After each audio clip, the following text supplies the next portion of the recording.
আসসালামু আলাইকুম। আখিস cook and blog চ্যানেলে আপনাদের সবাইকে স্বাগতম। আজ আমি আপনাদেরকে চিতই পিঠার এই সাজগুলোকে ননস্টিক তৈরি করে দেখাবো। লোহার এই সাজগুলোকে প্রথমে তৈরি করে না নিলে চিতই পিঠা ভালো হয় না। এর জন্য লোহার কড়াইগুলোকে প্রথমে এটাকে ননস্টিক তৈরি করে নিলে পিঠাগুলো খুব বেশি ভালো হয়। এর জন্য প্রথমে আমি একটা লোহার কড়াই কিনে এনেছি। এরপর এটাকে তারের যে মাজুনি থাকে, আমাদের সবার রান্নাঘরেই রয়েছে এই মাজুনিগুলো, তারের এই মাজুনি দিয়ে খুব ভালোভাবে এটাকে ঘষে পরিষ্কার করে নিতে হবে, কারণ এটাতে অনেক বালি থাকে। এছাড়াও এটা খুব খসখসে থাকে, তবে খসখসেটা এখনই চলে যাবে না। এটার বালি এবং ময়লা এবং জং ধরা থাকলে সেগুলোকে উঠিয়ে ফেলতে হবে। আমি খুব ভালোভাবে একটু ডিশওয়াশ দিয়ে খুব ভালোভাবে ঘষে ঘষে এটাকে পরিষ্কার করে নিচ্ছি। একটু সময় নিয়ে এটাকে ভালোভাবে পরিষ্কার করে নিতে হবে।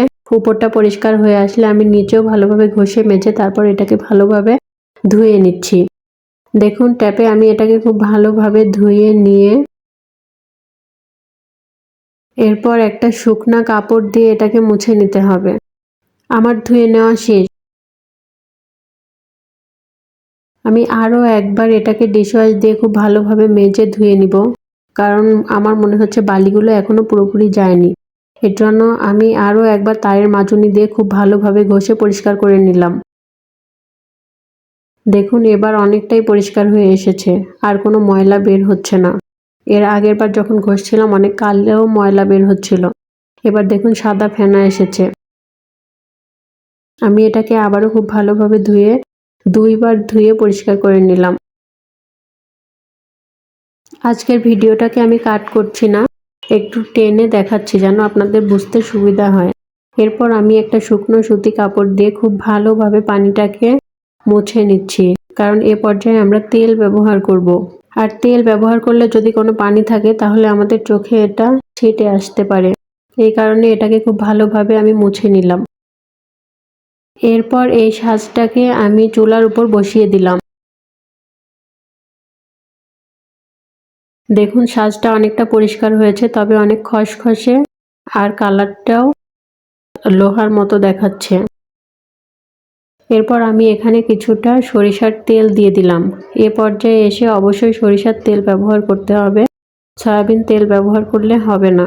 সরিষার তেলটাকে আমি হাতের সাহায্যে কড়াইয়ের সবগুলো জায়গায় খুব ভালোভাবে মাখিয়ে নিচ্ছি। কোনো একটা জায়গাও যেন বাদ না থাকে সেটা ভালোভাবে খেয়াল রাখতে হবে। কড়াইয়ের প্রতিটা জায়গায় আমি সরিষার তেলটাকে হাতের সাহায্যে খুব ভালোভাবে মাখিয়ে নিচ্ছি। আপনারা চাইলে এখানে ব্রাশ দিয়েও মাখিয়ে নিতে পারেন, তবে আমার মনে হচ্ছিল হাত দিয়ে মাখিয়ে নিলে এটা বেশি ভালো হবে। আমি কড়াইয়ের উপরে এবং নিচে খুব ভালোভাবে মাখিয়ে এবার কড়াইটাকে চুলার উপর বসিয়ে দিলাম। এরপর হাই হিটে কড়াইটাকে আমি পুড়িয়ে নেব। দেখুন তেলটা ফুটতে শুরু করেছে।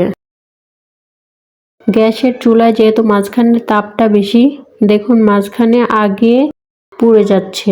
এ পর্যায়ে খুব সাবধানে কাজ করতে হবে, কারণ লোহার কড়াইটা অত্যন্ত গরম হয়ে যায়। দেখুন কি পরিমাণ ধোঁয়া বের হচ্ছে। কোনোভাবেই খালি হাতে এটাকে টাচ করা যাবে না। আমি কড়াইটাকে খুব ভালোভাবে পুড়িয়ে নিব যতক্ষণ না তেলটা একদম কড়াইয়ের সাথে মিশে যায়।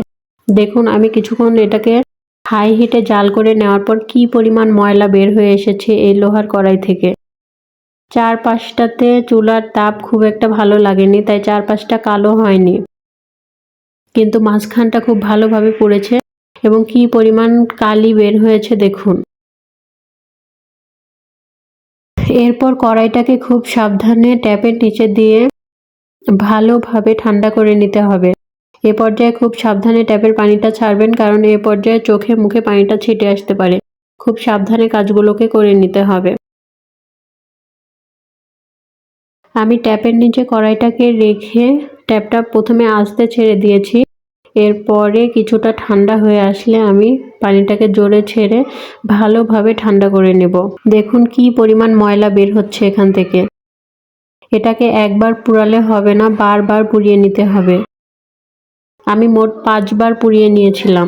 আপনারা হয়তো এর চেয়ে 2-1 বার কম বা 2-1 বার বেশি লাগতে পারে।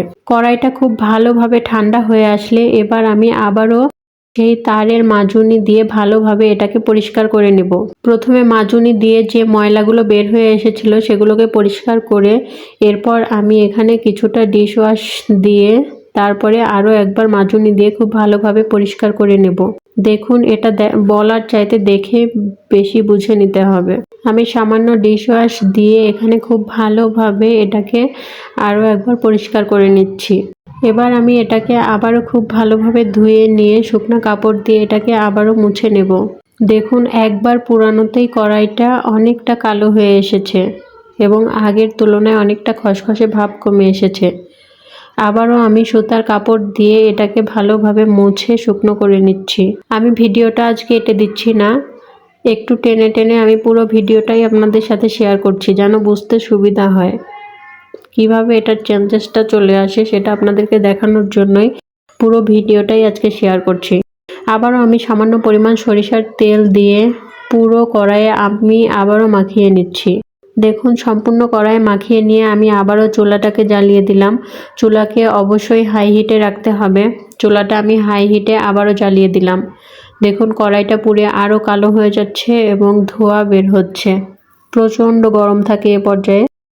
কড়াইয়ের মাঝখানটা খুব ভালোভাবে পুড়েছে, বাট আমার চুলার আগুন পাশে এই হাতা এবং চারপাশটা খুব ভালোভাবে পুড়াতে পারছে না। এ কারণে আমি কড়াইটাকে ঘুরিয়ে ঘুরিয়ে সব দিকে পুড়িয়ে নেব। দেখুন, আবারও কিছুটা ময়লা বের হয়ে আসছে এবং কড়াইটা পুড়ে আরও কালো হয়ে এসেছে। আমি আবারও কড়াইটাকে ঠান্ডা পানিতে ট্যাপ ছেড়ে দিয়ে ঠান্ডা পানিতে খুব ভালোভাবে ঠান্ডা করে নেব। গরম অবস্থায় এটাতে হাত দেওয়া যাবে না। কড়াইটা ঠান্ডা হয়ে আসলে আমি আবারও এটাকে পরিষ্কার করে আবারও চুলায় বসিয়ে আবারও তেল লাগিয়ে চুলায় বসিয়ে দিলাম। কড়াইটা আবার কিছুক্ষণ পুড়িয়ে নেওয়ার পর দেখুন কি পরিমাণ ময়লা এখনও বের হচ্ছে। কড়াই থেকে এখনও পর্যন্ত ময়লা বের হতেই আছে। দেখুন, কড়াইটাকে আমি এবার লাস্ট টাইম পুড়াচ্ছি। এই চুলাতে আমি এতক্ষণ পুড়াচ্ছিলাম, চুলার চারপাশটা অনেকটাই হিট হয়ে গিয়েছে, যার কারণে আমি পাশের চুলায় এনে এটাকে একটু উল্টে পাল্টে পুড়িয়ে নিচ্ছি। সাইডটা পুড়ে নিই, তাই আমি একটু উল্টিয়ে ঘুরিয়ে ঘুরিয়ে চারপাশটা সহ পুড়িয়ে নিচ্ছি।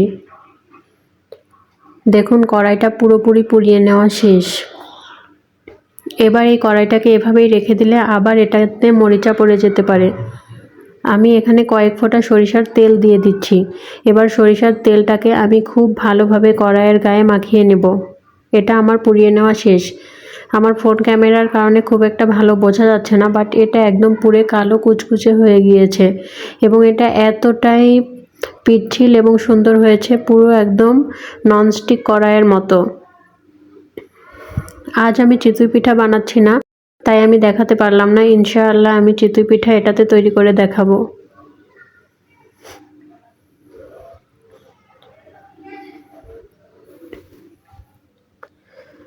এটাতে চিতই পিঠা খুব ভালো হয় বানানো, একদম ননস্টিক। আর দেখুন কতটা পিচ্ছিল হয়ে এসেছে এটা, একদম এটাতে কোনো কিছু আটকে যাবে না।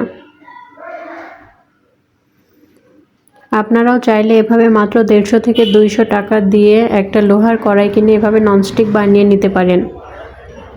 এটাতে কোনো খাবার রান্না করে খাওয়াও যেমন স্বাস্থ্যকর, তেমনই ভালো। ননস্টিকের চাইতে অনেক স্বাস্থ্যকর এটাতে রান্না করে খাওয়া। দেখুন, আমার কড়াইটা একদম রেডি। এখন এটাতে যে কোনো পিঠাই খুব সুন্দর হবে। ইনশাআল্লাহ এটাতে আমি পিঠা বানিয়ে আপনাদেরকে দেখাবো। আজ এ পর্যন্তই। আগামীতে দেখা হবে অন্য কোনো ভিডিও নিয়ে। সে পর্যন্ত সবাই ভালো থাকবেন। আর আমার ভিডিওটি যদি আপনাদের কাছে ভালো লেগে থাকে তাহলে অবশ্যই একটি লাইক দিয়ে আমার চ্যানেলটিকে সাবস্ক্রাইব করে দিবেন। আজ এ পর্যন্তই, দেখা হবে অন্য কোনো ভিডিও নিয়ে। সে পর্যন্ত সবাই ভালো থাকবেন। আল্লাহ হাফেজ।